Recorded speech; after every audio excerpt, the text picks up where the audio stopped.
Welcome to the Black Healing Journals. Thank Thank you you. Thank you so for much having me. for coming on the show. Thank you for having me. It's truly a blessing. Truly a blessing. So, start off, tell us a little bit about yourself and your journey with mental health. How did it begin? Where you are? What's the end goal? Man, my journey's a roller coaster.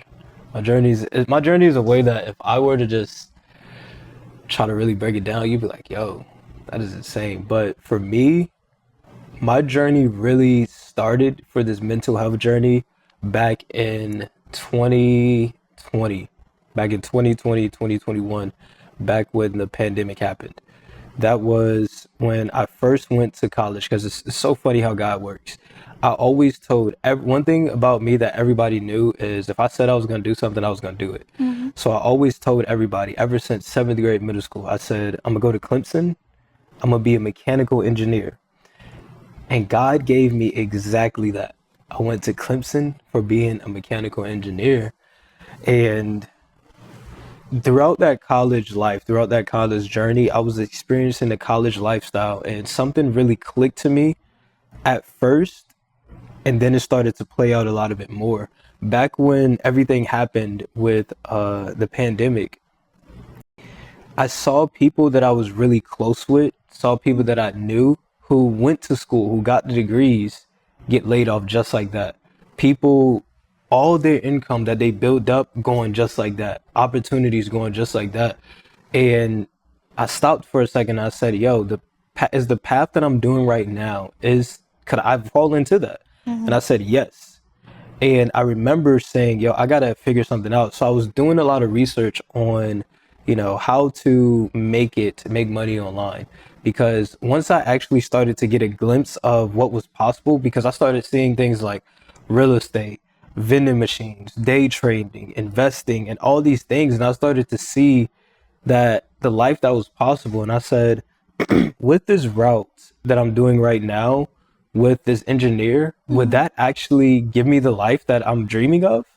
And the answer was no. And I'll never forget, it was this time where I walked into engineering class the second semester. Mm-hmm. I walked into class and it was a whiteboard, huge whiteboard. And on that, it was a whole bunch of different math problems. It was these things that I could not fathom.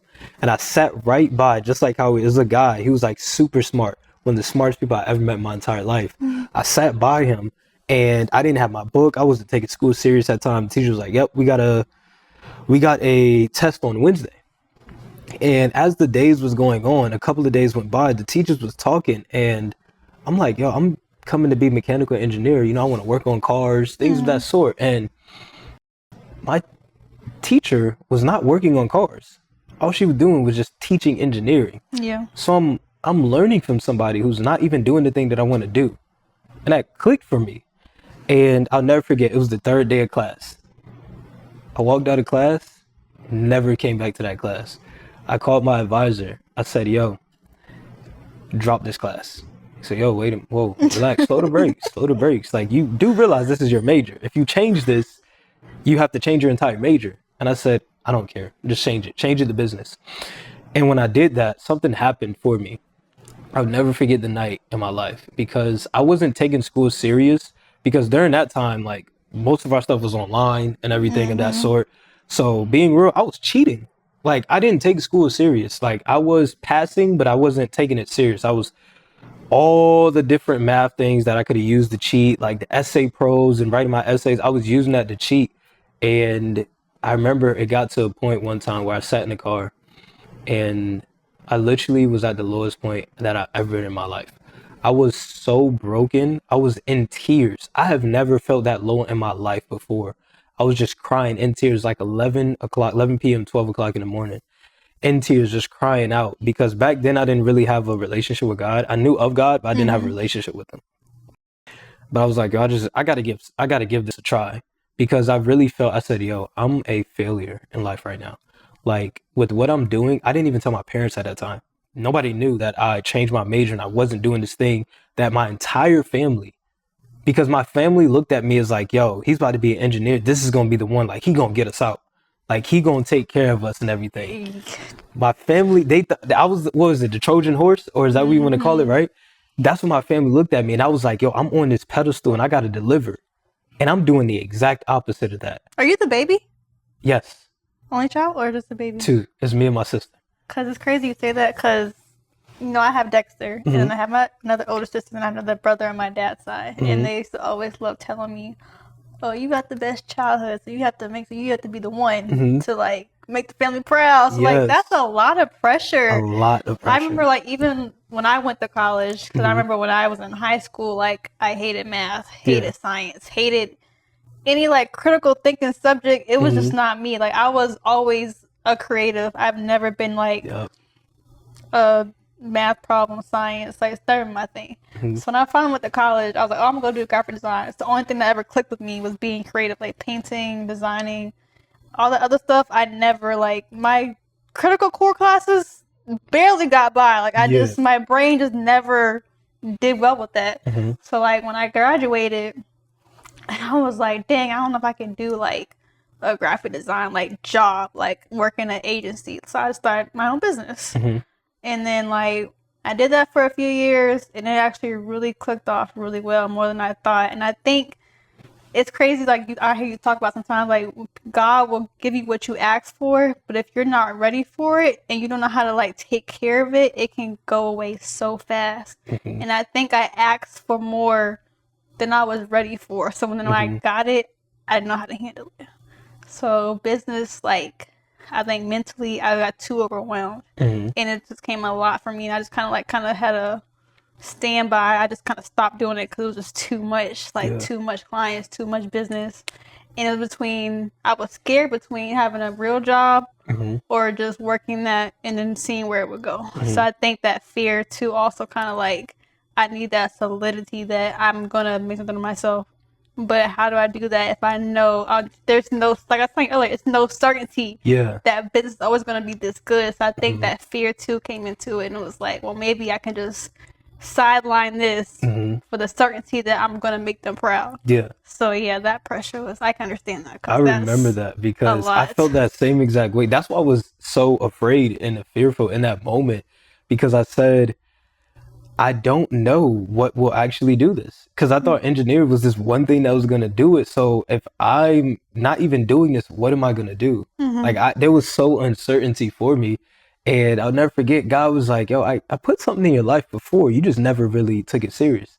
I was trading because before that, a couple of months before that, I remember it was back when like Dogecoin was first popping off. This was during my research of trying to find ways to make money online. I remember putting like $100 to $200 in Doge, and within a week it went to like $500-$600, and that like I was astonished. I'm like, yo, I'm a broke college student who can barely afford X, Y, and Z, and this just paid me this from literally doing nothing.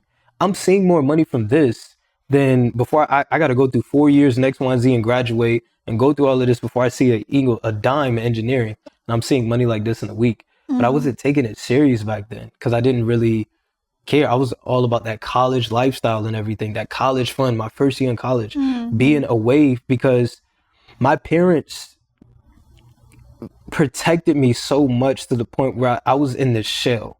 So I wasn't allowed to like really be myself. You see what I'm saying? Like really express myself, be who I wanted to be, because it was always like, okay, do this. Like I'm always, every time I wanted to do something outside of the box, like seriously, to the point my mom didn't even want me playing sports like football. Like she just wanted me baseball. That's why I was always so kept in, so bundled in. So when I got that first taste of being on my own, it changed me. And not in a good way. Not in a good way. It changed me, not in a good way, because I'm like, yo, I'm on my own. I can wild out. I can do whatever it is. I want to go wherever I want to go, anytime I want to, all this X, Y, and Z. And that happened. And I'm like, yo, God showed me. He showed me two paths. He said, if you continue down this path, this is what your life going to be. And he said, this other path. And I'll never forget that same exact moment in that car in tears. I said, all right, God, I don't know if you can hear me. I'm such like, because to me, that was one of the most fearful things, because I knew I was sinning so much, and I knew that I was not worthy of anything that God had for me. So I didn't even think that God would hear me. Like, that's how bad I was. I was like, yo, I don't even think God probably not even hear me right now. He probably, I'm so gone, he don't even hear my voice. But I just say, oh God, if you can hear me, like, please, like, I'm sorry, like, really, just give me a chance. Mm. And that same exact night, I went back to my dorm, and I'll never forget. It was like 12 o'clock in the morning. I studied trading the markets so heavy to the point where my roommate, he had a fiance. He would leave and come back, and I'm still there. Like he would leave to go stay with her, come back during the middle of the night because he would like come. He was like a night out, so he'd come back middle of the night, grab some stuff, leave, and I'm still there in that same spot studying. To the point where that day in math class, I'll never forget. I was sitting at the back left of the classroom. Teacher was talking. I'm falling asleep. I'll never forget. She's talking. And I just could not stay up. I went back home and I just studied. My roommates started calling me like crazy and weird. It's like, yo, let's go out to the parties. Let's do this during the weekend. I said, no, I'm studying this. He's like, yo, like, bro, come on, man, X, Y, and Z. And I'll never forget. I told my roommate, I said, yo, I'm gonna drop out. Like, I'm actually gonna drop out and do this. And I was like, nah, man, you gonna be back, nah, X, Y, and Z. And I started to tell people, yeah, I'm gonna drop out in X, Y, and Z. I had people say, it's like, yo, you're stupid for dropping out. Like, if you do this, I'll never forget. I had a friend that I was cool with back then, and I told him like, yeah, I'm dropping out, pursuing this trading stuff. He said, yo, that's like stupid. Go back so I can tell people that I know somebody that goes to Clemson. I got off the phone with him and blocked him immediately on that spot. Never talked to him again. That's crazy. It's so, I've told so many people. I even told my mom when I came back, and that was such a vulnerable point for me because I already didn't know what my life was gonna be. And then now I'm telling people it's like, yo, I'm doing this, and to get the type of like backlash that I was getting from people that I loved and people that I like, Yeah. I was like, yo, I thought you was always there for me, like close family type. Like I've seen a side of people that I've never seen in my entire life. When I was like, yo, I'm gonna do this trading thing. When I told my mom, that's why my mom is so near and dear to me now. I told her, I said, Mom, I'll never forget, because I didn't tell her until like after I knew that I was gonna make the decision. And we was back, and I said, Mom, I remember we was in the car. I said, Mom, you know what? I'm gonna drop out. I'm gonna do this thing. And I said, I'm not asking for your permission to do it. I already made the decision. I'm just asking for you to support me. And my mom said, I don't support you dropping out of college, but I do support that if this is something that, okay, college may not be for everybody, but if this is something that you really truly believe in and you making this decision, I'm gonna let God do his thing and do that. I would rather you still be in college and do this because she didn't understand, but I do support that. And that's all I needed. I didn't need you to see the vision. I didn't need you to believe in the vision. I just need you to believe in me and to trust that I was going to make it happen. And that changed so much for me. I told my dad didn't want me to go to college anyway, so he was happy.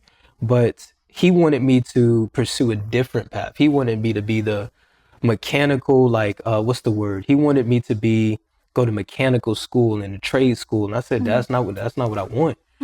And it's other people, like I told him, and it's like, yo, you're never going to be anything in life. People that were close to me, like that broke my heart. Like, you're never going to be nothing in life. If it doesn't have a degree, you can't do it. And I said, like, you can either support me or not. Do you support me? No, I'll never support you doing that. You're going to be a failure. To the point that they were telling other people that it's like, yo, he's going to be a failure. You want to be a failure just like him, X, Y, and Z. And that broke me so much and it hurt me so much. And I said, wow, like, I have to figure this out now because there's no way that I can allow this to be real. Because if how in this point, in this moment, I said, I'm gonna trust you, have this faith, but how can this not play out?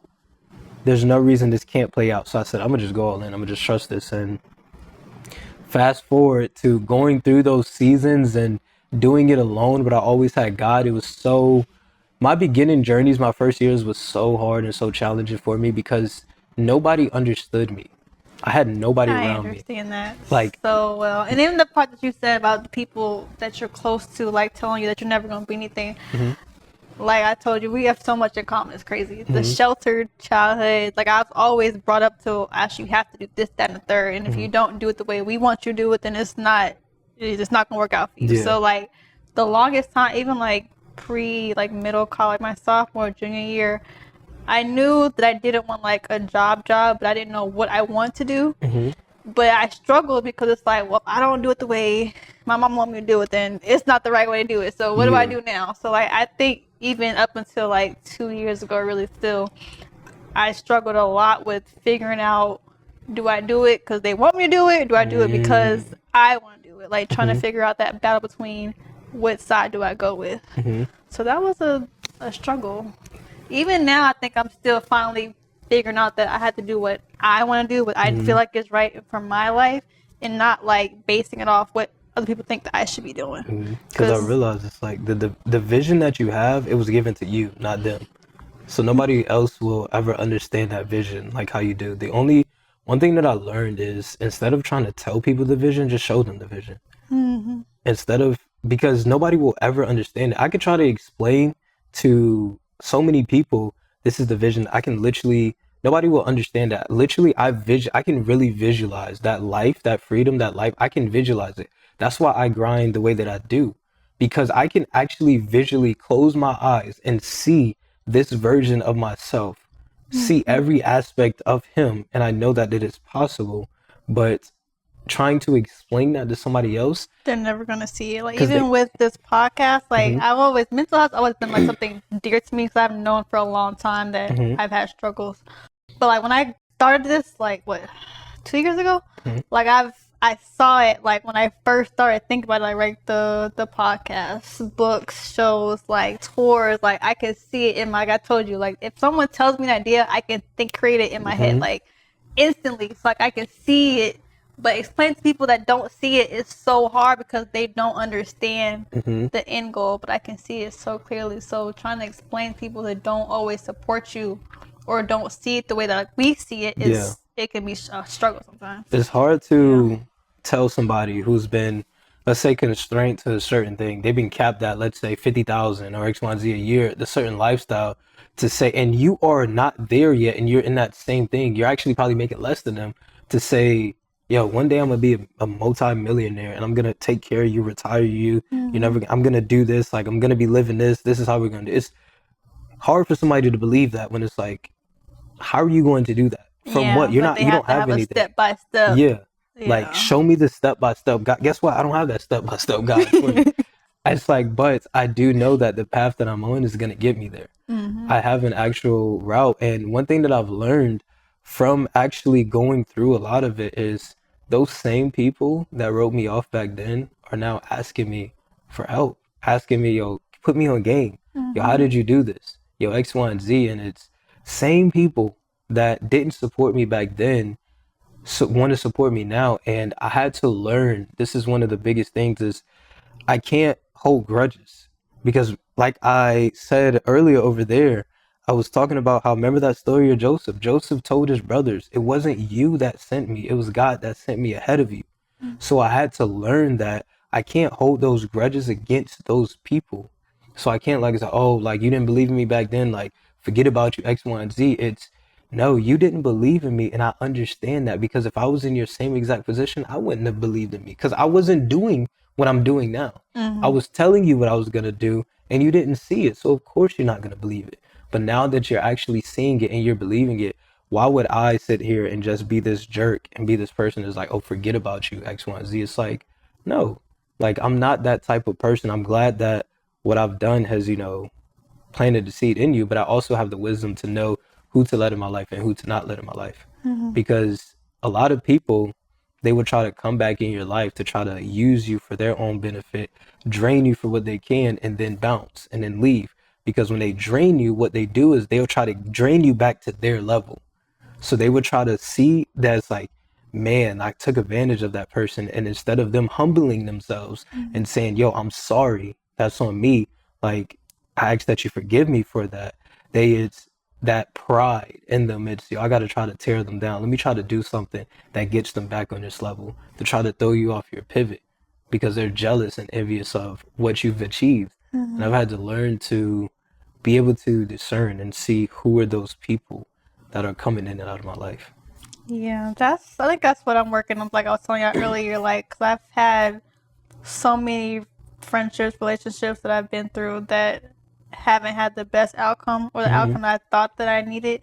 And so now it's made me more, like I've always been super introverted and like super shy. So then the people that I do let in, and then they hurt me, it's like, well, this is the reason why I don't put myself out there to begin with. So now I think right now I'm in a season where I'm trying to be less introverted, but I'm still kind of scared at the same time because what are you scared of? That hurt. I think Being I've been hurt through again? so much. Yeah, it really does scare me. And I know you like the story. We'll get into your story about your ex, but like when I was living with mine up in how were we living at Rock Hill, we were together for 3.5 years. My first ever like boyfriend. So that's the first problem. But like when I left here to go live with him, it was kind of we're gonna get married, I'm in love, blah blah blah. And then when it didn't go the way that it did, and then the hurt that came with it, I really lost myself at some point because it's like I had devoted so much of myself into him for a very core part of my life because we were together when 20, 21, 22, 23. And then when I was 24, it was a very toxic time period with us. So yeah, like he got a lot of like my core like young adult learning years. So it's like when I did finally lose him, it was like, well, dang, what do I do now? Because I'm so used to him being that ground person for me. So I didn't have him anymore. It was kind of like I really lost myself kind of thing. So I think that's what I'm scared of happening again. I don't want to give so much of myself to other people to where I lose myself in the same time, you know. And I've learned, that's why I love those experiences. I've learned to, because it got to a point for me, right, where I had to actually accept what happened in my past. Yeah. And I had to really sit down and say, yo, Cere, you could either look at this and just have it be this lingering thing where it just continues to keep destroying you for the rest of your life. But I said, I want you to really sit down with this. And that was like tough, like really sitting back with the past experiences, with my exes, with relationships, with my family, all these things. I had to really sit down and actually really go back to those times. And I said, yo, Cere, what if you flip the script? What if you started looking at this, and I did this for every single area, one of those like areas that I was afraid of. I sat back and I said, what's the positive that came out of this? Like, find every positive that came out of this. And in doing so, that completely changed my entire perspective on my past experiences. Because every last one of those experiences, when I really sat down, I've noticed that I've had the biggest level ups in my entire life through those. The past relationships with my ex, I've had the biggest level up in my life. The situation with the college, the biggest level up in my life. With my family, biggest level up in my life. Every one of those most hurtful, even with the lowest point where I looked into the mirror, I was so down about myself, my body, the lowest level of my life. And now look where I'm at right now, like calisthenics and everything. That was at the lowest point in my life.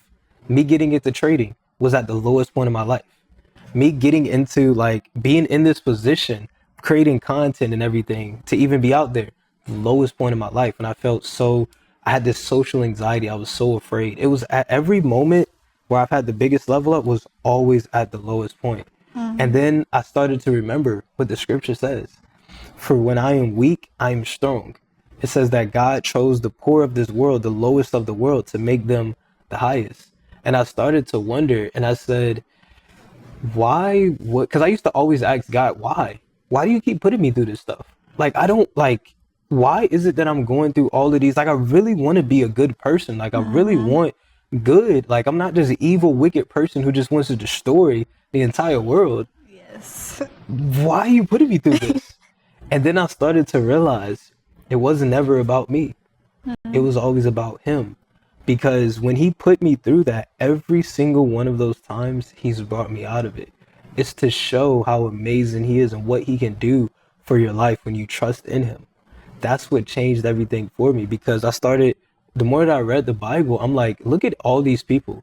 The reason why Joseph's story holds so much weight to me, because it shared the entirety of it. It didn't just share when Joseph was by the king and he was living his life. It showed some of the greatest people in the Bible. It always shows some of their lowest points. When Abraham, I believe it was Abraham at his lowest, and God told him to go sacrifice his own son. That's how much he loved God. It's like, what? Right. And it was no hesitation. It's like, yo, go sacrifice your son. He's like, all right, cool, come on. And like literally had him wrapped up and everything, about to take him out. And God said, whoa, chill out. Just no.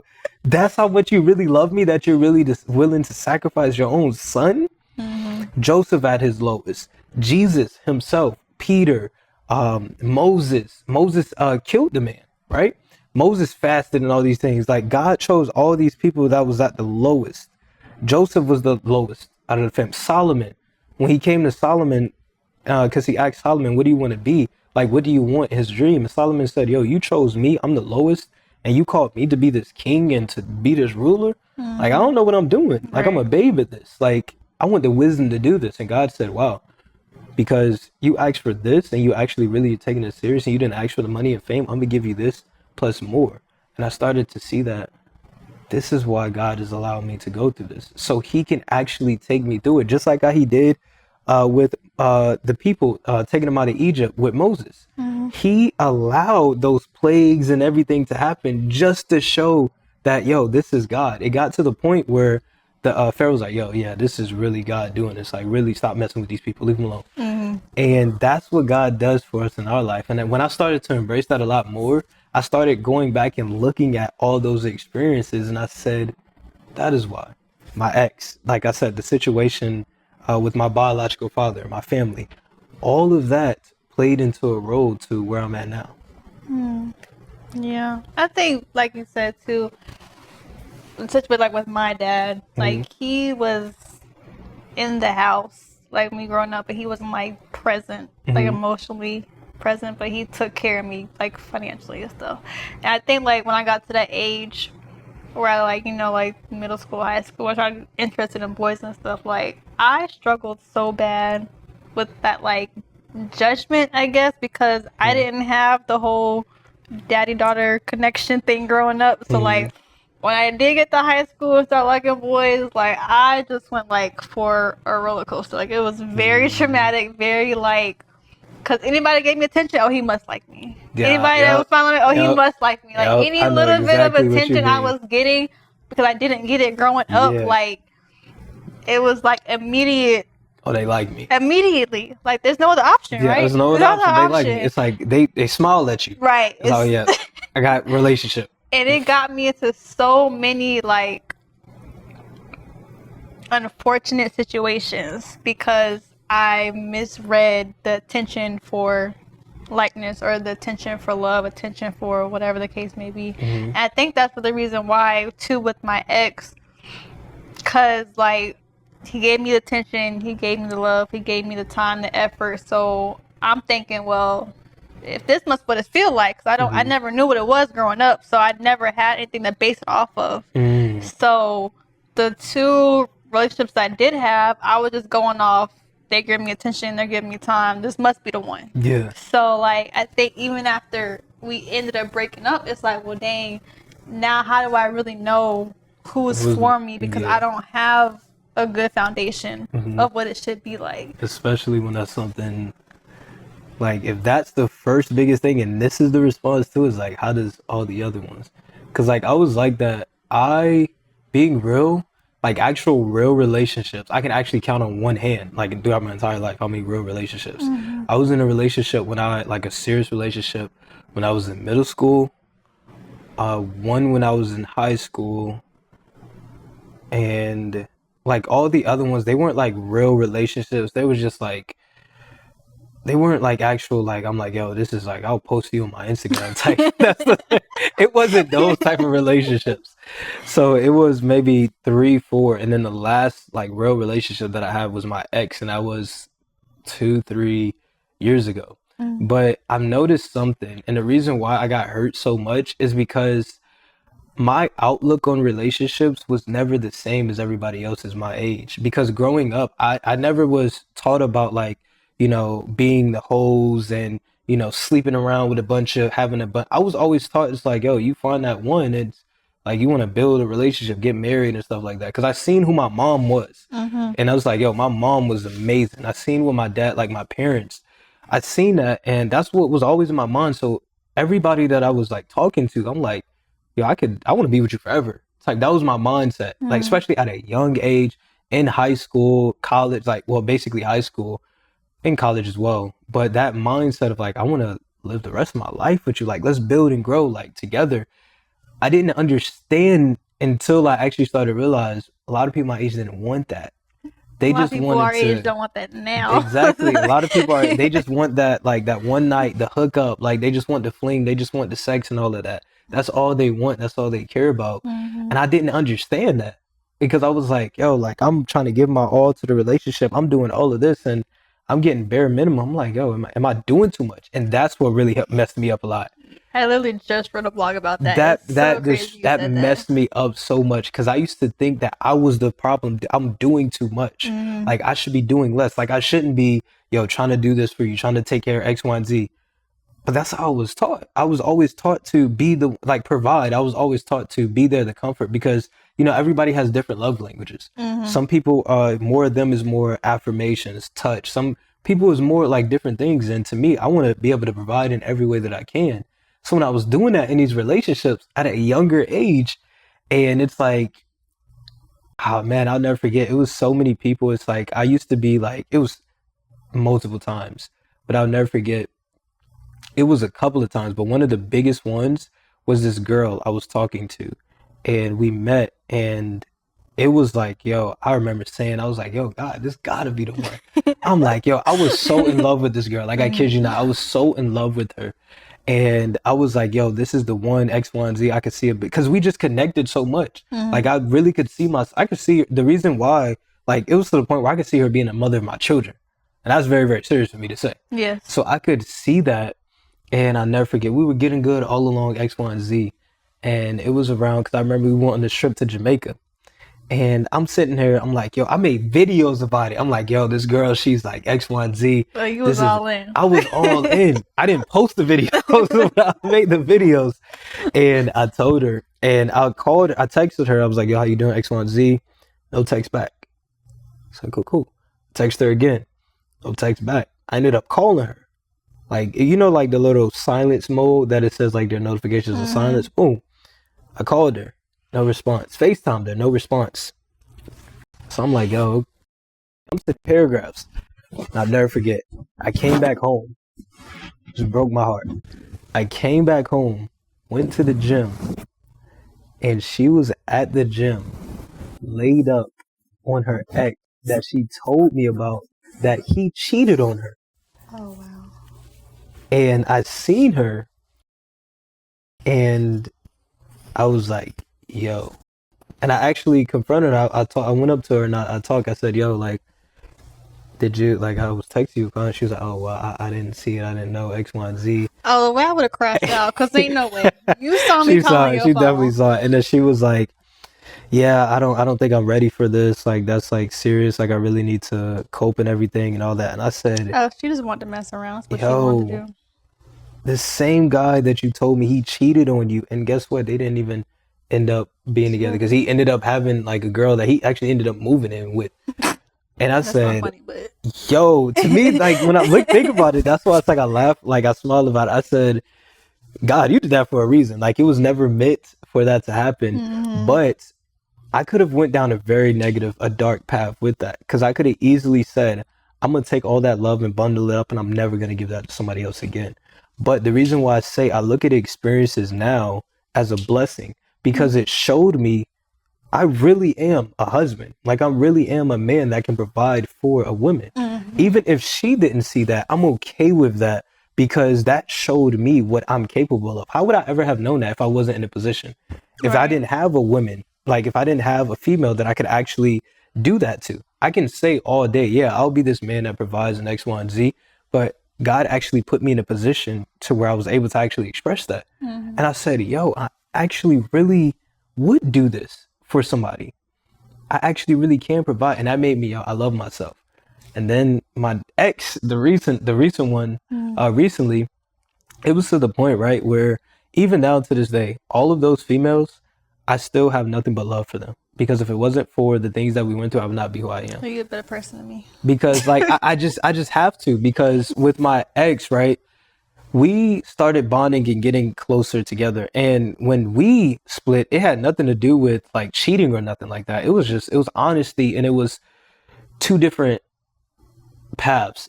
She wasn't doing what needed to be done. But with her, to the point where I'll never forget, like this is how serious I was about it. she was in an environment that was not good for her at all. Like to the point where she couldn't even read her Bible with her door open. Like that type of time. And she ended up getting kicked out for doing like I remember her FaceTime me. He's like, yo, I just got kicked out of my house section. Like I can't come back in. And I'm like, yo, I'm not gonna allow you to keep doing this. I'll never forget that same exact day. I went to go pick her up and we went to go stay in a hotel. And literally the very next day, we went to go get an apartment. That's all God.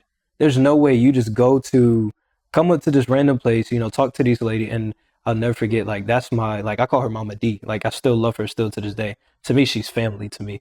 Everything that she's done. First day come up, I didn't have the best. Like I ain't had no previous experience. My first ever apartment by myself. I didn't even have like the double because you're supposed to have like double of the initial deposit. I ain't even had that. But how is it that I got approved to get this apartment? Moved in the very next day. So we were together, things were going good. And then as time went on, it got to the point where I realized I was doing this and it's like it was like a chain that was slowly pulling me down. Cause I was trying to continue to keep elevating. I'm doing everything to provide, like to the point where I was doing so much. I was trying to trade, then I was working with my apostle, then I was delivery driving, and I was a part of another business. I was doing 4 things at one time just to make sure that we was good. She was doing nothing. I was like, yo, I'm making sure she's good and everything.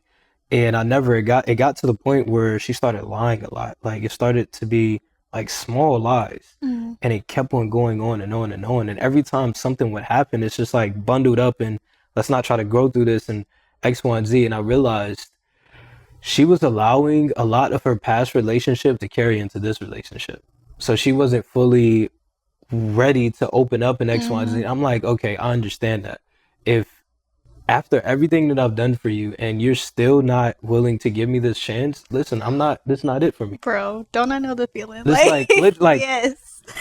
there's nothing more that I could do to show you how serious I am about you. Literally. I literally got us a place, took you out of this. I'm making sure you get everything. I'm doing all of this.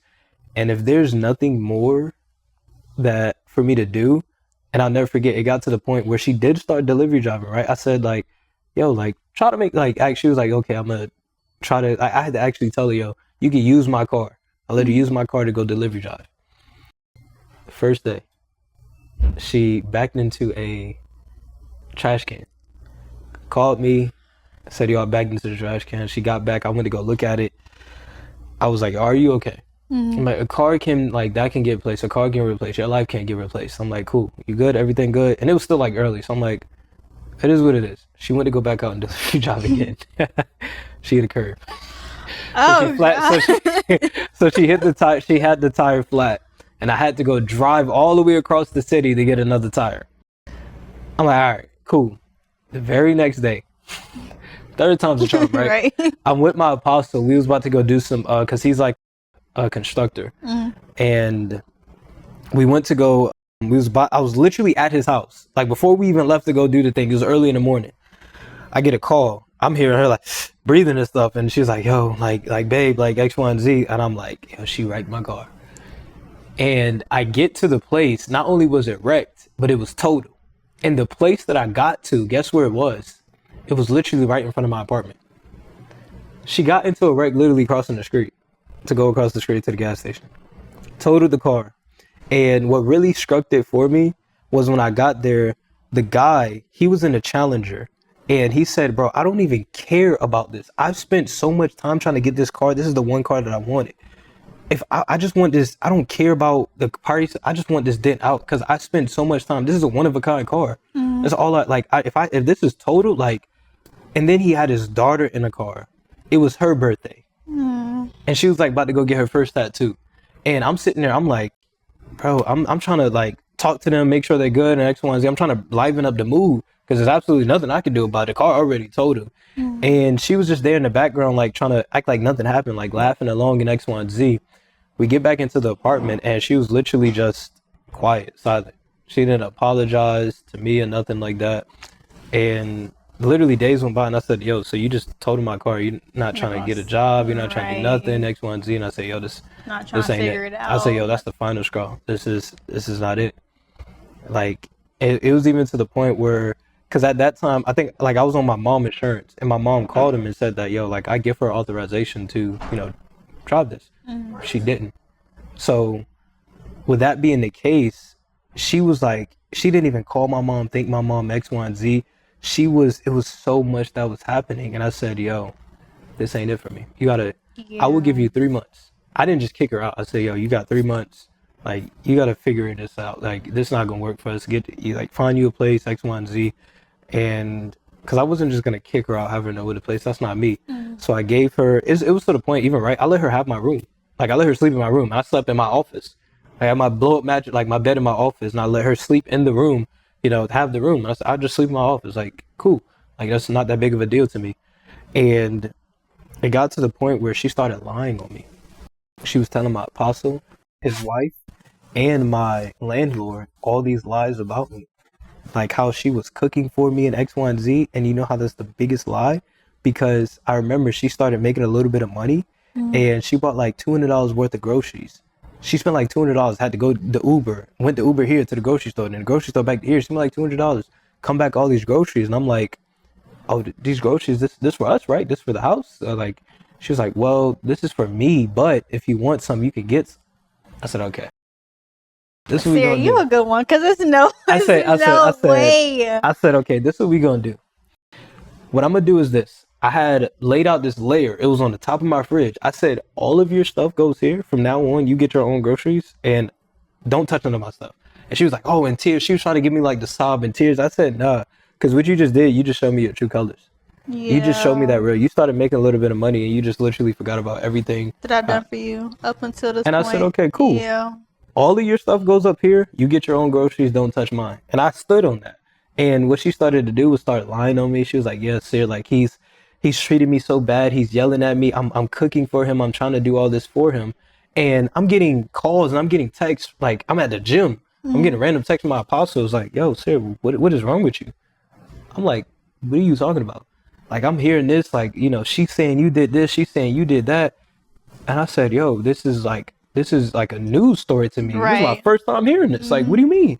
And he was like, yeah, she said she told my wife this and that. I said, I don't know where it's coming from. I said, that's not me. And he was like, yo, that's not you. I know you. That's not you. And I said, I don't know where this is coming from. She told my landlord, I call her, that's like my mom, like my, second mama.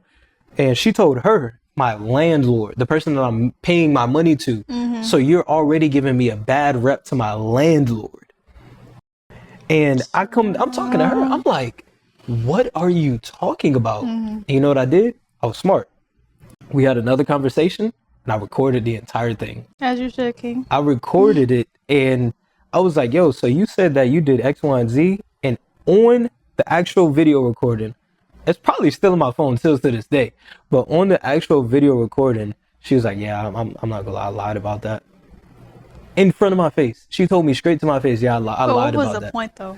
I don't understand why. It was to, I don't know, it was to really tear me down. Like, because that was her way of doing it, to try to, I don't know, I'm not in her mind. I don't know why she would do that. And who am I, right? I don't know what she was going through, but the fact that she told me straight up, I lied. Like, I lied about that. I really am sorry. Like, I told her, yeah, that was a lie. I told him that I was cooking for you. I was like, you have not cooked for me since that day. Because ever since then, I was cooking my own stuff and doing my own thing. So how is it that you were cooking for me if you were buying your own groceries and I was buying my own groceries? And she's like, yeah, I lied. And then when I told her all of that, and then because she knew that the lies that that was her issue. That was her stronghold. She was very bad at lying. Like, she lied so much. That's what tore our relationship apart. It was never like cheating or anything. It was lies. She would always make up these lies, these random lies. And I'm like, yo, I'm not stupid. Right. Like, I know that you're lying. Why do you keep lying to me? Just be honest. And she just could not do that. And I'm like, yo, I can't. Because I remember telling her straight up, I said, yo, like, if we're going to build a family, you're going to be the mother of my children one day. And we're going to get married next one Z. Like, we can't have this. Like, you can't lie to me. You got to be 100. And she told me straight up to my face, I'll be honest with you. Like, I'm not going to lie. And for you to lie to me again and say that, you can't be the mother of my children. Right. I will not let that, because one thing that I told myself, and this kind of ties into remember I told you about like my biological parents. You know, it's funny. My mom never had her biological father in her life. My dad, who took care of me, he never had his biological father in his life. I never had my biological father in my life. Mm-hmm. All three of us never had our biological fathers in our lives. And I told myself, I made a promise to myself, I will never do that to my children. That ends with me. Mm-hmm. So I'm going to be in my children's life, and my mother is going to be, and their mother is going to be in their life as well. Mm-hmm. And I knew that if it was anything other than that, I'm not being in it. And I'll never forget. I remember that happened. I said, yo, nah, like I'm not gonna have this happen again. It's not gonna be to the point we end up having kids and something happened X, Y, and Z, and now I'm not in my kid's life. Right. So I saw the bigger picture there, and I had to end it there. And that was hard because she gave me a lot of comfort. That was very comforting to be in that relationship. It's like having that comfort, that relationship, that person that's there for you like all the time. You know, she was cooking and everything. It's not like she was a terrible person. Like she knew how to cook. She was making sure that I was good, comfort me. I was stressed out in there. She was always there for me. But I knew that I had to choose me over that comfort that I had in that moment. Yeah, I think that's when me and my ex finally did stop the toxicness. That's why I kept it up for long. Cause like you said, it's comfort. Like I'm used to him being there. Like even like the arguments, whatever we had going on. Like I knew something went down, he was gonna be there for me regardless. Yeah. Like so, me having to give that comfort for my own self-worth and self-love, it was hard. Mm-hmm. I think up until I've been home for 5 months now. My last birthday, so very recently, like 6 months ago, was when we finally stopped talking. Like, oh, hey, we gotta stop this, like for real, like we gotta stop, like. It's going on 6 years now. Like we gotta stop at some point. Yeah. But I think we were each other's like comfort for a really long time. So having to like finally break it and be healthy was an interesting transition for sure. Like even now, sometimes when I'm like upset, I'll catch myself like, dang, I wonder what so and so doing. And I have to like, no, Ashley, don't revert back. He worked so hard to break that connection. So yeah, I don't know. It's been a very interesting healing journey for me these past 4 months coming back home. I didn't want to come back home. Lord knows I tried to fight it so hard, but it's like it got to a point where I had to come home. Like it was no other choice for me. It's like either come home or damn near be homeless. Like it was no option. Yeah. So like I think now I'm more focused on like myself more than I've ever been in my entire life, and not so focused on other people's opinion of me or other men. Like it's just like all about me at that point. So yeah, as it should be, because that's when those moments really do just form you. Now where I'm at now today, if people just hear about the past, they would just think like, yo, this person, if all I did was just say this is this past, you would think of this image of this person like he's probably living this, like going down this huge negative down path. But where I'm at now today, I'm so grateful for everything that I went through. I would never take back anything that I went through, because if it wasn't for that, I would not be who I am today. I would have never known that I could have been the man that could provide the way that I can if I was not in those other situations with my exes. I would not know that I had that drive to actually want to go better if I wasn't in those lowest situations. Now as to where I'm at now, that's why it takes so much for, like, I can never give up. Like, I used to have such big anger issues now. I can't see that. Yes, really. That's like, I really can't see that. I tell people that all the time. Like, when I tell people I used to have such big social anxiety and I used to have huge anger issues. When I tell people those two things, they look at me now, it's like, I can't see that. Like, you're just an outgoing person. You can speak to everybody. I had to actually grow through that. It's not like I was born with that. I used to have crazy social anxiety. I used to get angry very, very quick. All it took was a split second for me to get angry. And I got tired of that. And I said, I can't be this person, because the word talks about it. It's like anger brings so much destruction. A man, if you can't control your anger, if you can't control that brings so much destruction. So I started learning how to control that anger, and then now it's to the point where it takes so much to make me mad. I just can't, like, I see so many people that get pissed off and mad so easily, and to me it takes a lot, but it took a lot for me to get here. It's not like I just woke up one day and I don't get angry. Yeah. It took a lot for me to get to the point where there could be 4 or 5 cameras set up and I'm just talking like I'm regularly having a conversation with you. It took a lot to that. It took of me recording myself every single day, me putting myself and forcing myself to be in positions that made me overcome social anxiety, I would force myself to talk to people. I still have it in my phone still to this day. When I was delivery driving, I said, yo, I got to use this as an opportunity to overcome this social anxiety. I had a Notion page in my phone, and every single place that I went to pick up an order, I had to get that person's name, the person I was speaking to. So I would remember their name every time I would go back into that place. I'm like, hey, Sandy, how are you doing? Like, how was X, Y, and Z? And I would ask them questions about their life. So when I come back in, I'm picking up the conversation. I know last week you told me about this. Did you end up doing this? X, Y, and Z. And it forced me to step outside of that box, because what I learned is I used to be so afraid of like a judgment and others may look at me weird and crazy and all that. I said, yo, like that's what stopped me. That's what always kept me in that shell, because I'm like, people probably would look at me weird, crazy. So I had all these thoughts. And then when I actually started talking to people, like where I'm at now, right? I done made thousands of videos. I done recorded in so many different scenarios. I done posted thousands, so many times. And still to this day, not a single person has told me, yo, you look absolutely stupid and ridiculous for recording here. Like, you're so stupid. You're never, not a single person has actually really came up to me and told me that. But those thoughts were so loud in my head. And even still to this day, I always say this thing that it carries me every single where that I go in life.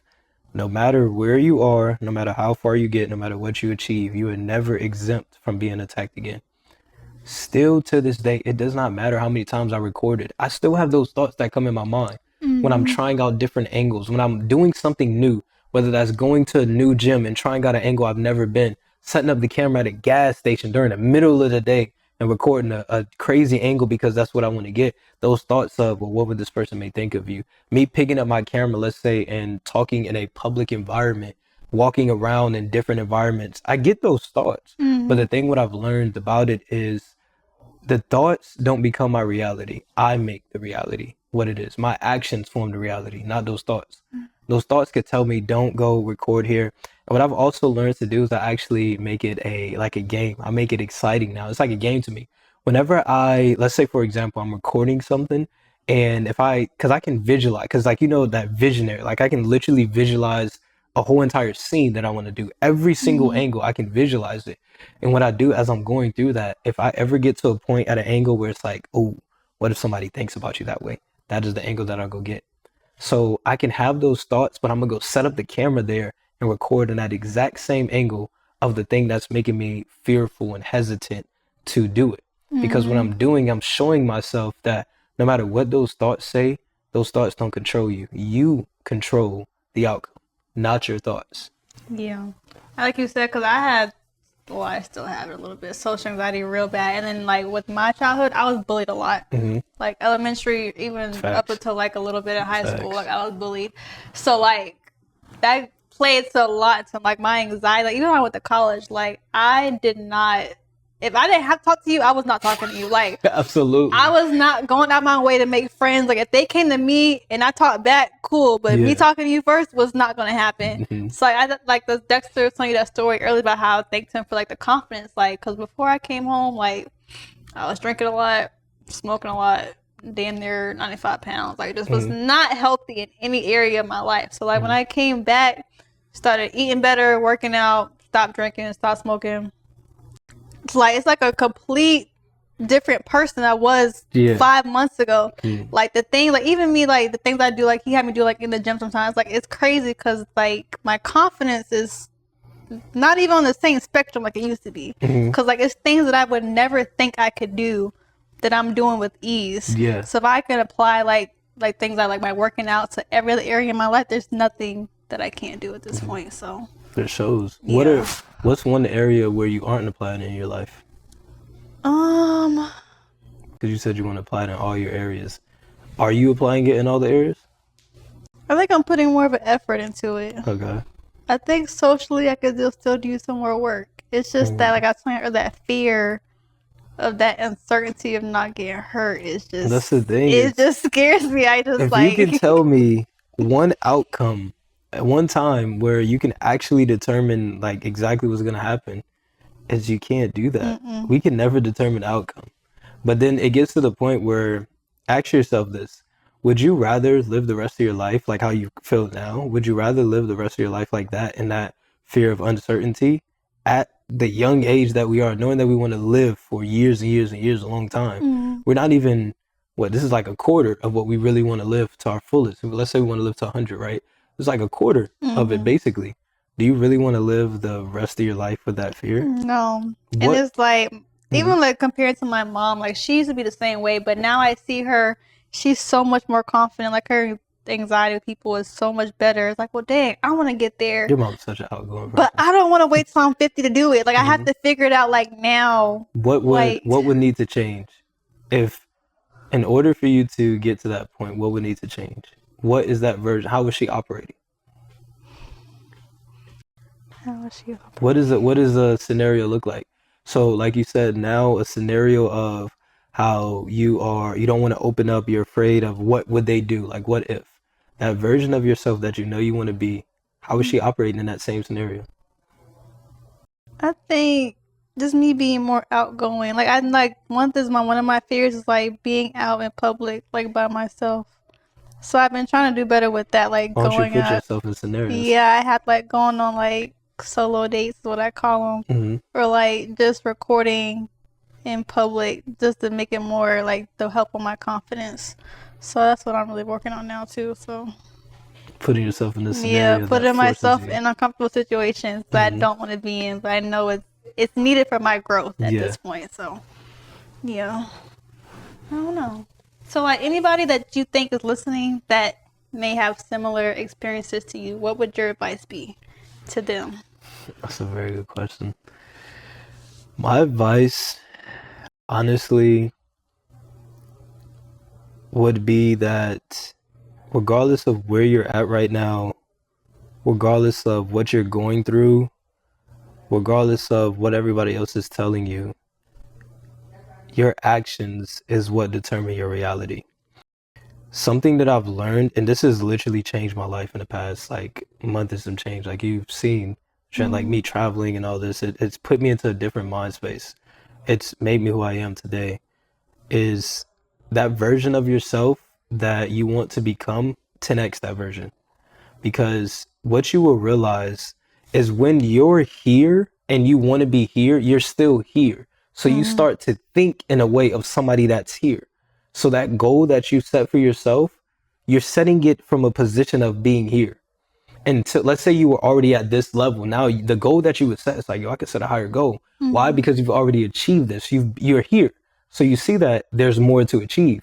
But when you're here, you're going to set a goal that puts you in this box, that has this ceiling, because there's a scripture that changed my life. It says that, talks about how everything that we think that we can do, God can do that abundantly 10 times more than we can ever imagine. Right. So I said, how can I start applying that to my life? Every goal that you have, 10x it. Whatever that version of yourself, whoever that version that you visualize, 10x that, and then take actions on that 10x version. So what that looks like for me and like my life, because I've already been applying this so much and it's changed so much. I told myself, right, that since I'm like trading, right, I told myself that my goal is that I want to, make $1 million from trading. And I said, okay, 10x that, $10 million. And I said, what actions are required for you to make $10 million? Instead of trying to look at the actions that's going to make me $1 million, I started looking at the actions that will make me 10 million. And I realized it would not be the same version. I cannot be the same version that's going to make $1 million at 10 million. So what are all of these actions that I need to take? And now for me, I'm taking those actions towards that version. The version of myself, because I know it's not just about money, the version that I have to become that's able to actually handle $10 million. That huge responsibility. Because I know if God has $10 million in my life, it's not for me. He's using me to help others. He's using this $10 million not for me. But if I have $10 million, I know I'm building a generation for my children's children, for my family, for this person. I'm helping this person. So it's not just about the money, it's the responsibility that you have with $10 million. And that's what I look at it as well. That version, I need to be that man that is worthy of that. So that's what I work towards now. Those are the actions that I'm taking. Who is this person that I need to become to $1 million? Not what do I need to do? Because I know trading can get me to $1 million. That's simple. And I have an actual roadmap that's going to get me there. The thing about it is, who's that person? Who is the person that becomes making 10 million? Because I can make $10 million and be a evil, wicked person. Right. You can have all this money and just be wicked and evil, but that's not the version that I want to be. I want to be that version that God wants me to be. So instead, I focus on the man that needs to be able to handle $10 million, not just making $10 million. So that's the biggest piece of advice. Whoever that version is, whatever vision that you have, 10x that version, and then take the actions of that 10x version. Very big emphasis on the take action. Because you can have the biggest dreams in the world, but if you don't take action on it, none of it matters. Yes, definitely learned it the hard way in life. I had so many goals for myself, and I was like, well, dang, actually, if you don't ever get up and start doing something, they're never going to happen. But yes, I think that's what I'm focusing on now, too. This was great. Thank you for coming. I love this episode. I appreciate you. It was such a good episode. I like